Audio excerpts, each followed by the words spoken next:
Tactical Christianity here, coming to you again with another video. Today I'm going to talk about a very interesting topic. This is something that a lot of people think is a sin that they have committed, but they're not really sure if they've committed it, and that is blaspheming the Holy Spirit. So I'm going to give you what my take is on blaspheming the Holy Spirit.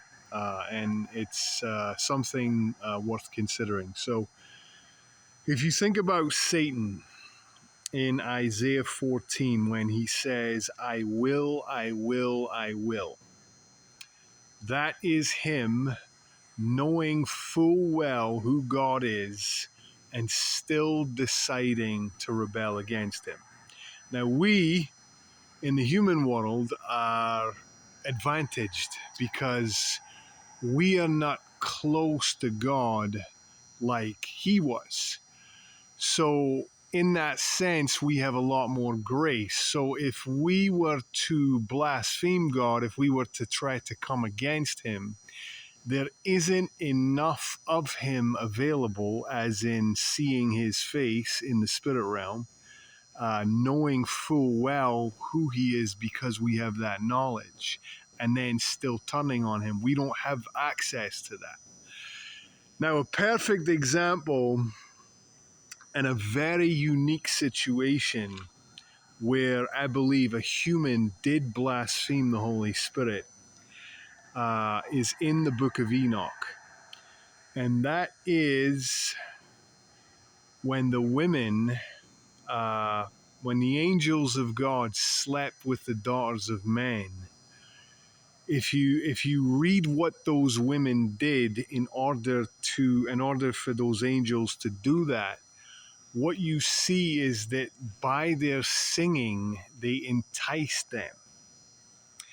Now, when those angels turned from God, they were exactly just as guilty as Satan was, because they knew, they had the knowledge, they knew full well who he was, Samyeza being the leader of them all, to whom the whole crime was ascribed. But they knew him.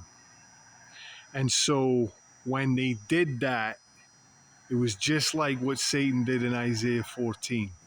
Now, this is where a human blasphemed the Holy Spirit. So God had something to say about the women who enticed the angels with their singing.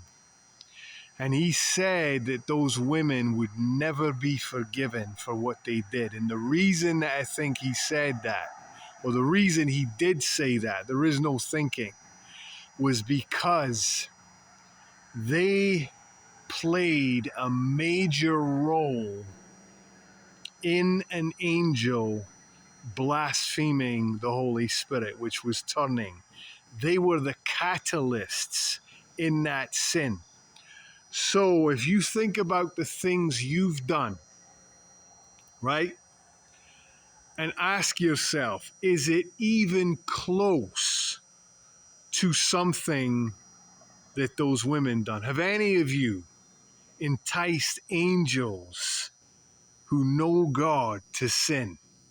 Have you even come close to something like that? And the answer is probably no. And the last thing I'll say is this, is when Jesus talks about, when the Pharisees say what they said about him doing a miracle, if you think about, read what he said. He doesn't actually accuse them of blaspheming the Holy Spirit directly. He merely brings it up. You know, when you read that verse, you may think he was accusing them, but he doesn't. And that's the last thing I'll say. So don't let this take your peace. If you blaspheme the Holy Spirit truly, you'd be cut off and you wouldn't care. And that's all I'll say. I'll see you in the next video.